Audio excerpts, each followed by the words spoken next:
យើងធ្វើការសាកសម្លេងស៊ីផ្លេ12សម្លេងមួយឈុតផ្ញើទៅឲ្យបងប្រុសនៅខាងភ្នំពេញតោះស្ដាប់សម្លេងទាំងអស់គ្នាមុននឹងផ្ញើទៅសម្លេងទី2សម្លេងទី3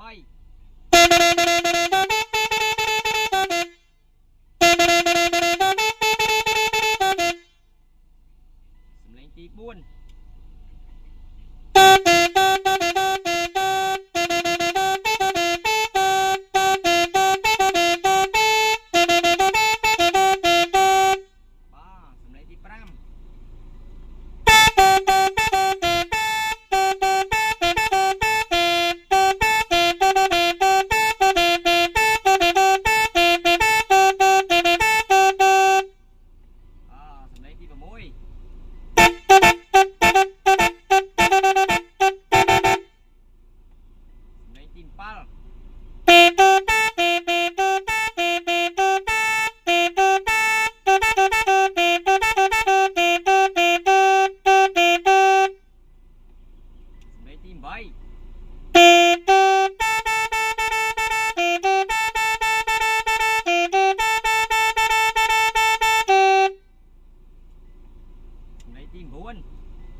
សិនមែនទេបាទសម្លេងមួយឈុតនេះផងដែរសូមផ្ញើជូនឲ្យបងប្រុសបាទនៅខាងភ្នំពេញបាទគាត់ទិញយកមួយឈុតទាំងអស់ទាំងងាប់បាទមានទាំងសិផ្លេមួយឈុតនិងដុំខ្យល់មួយផងដែរបាទ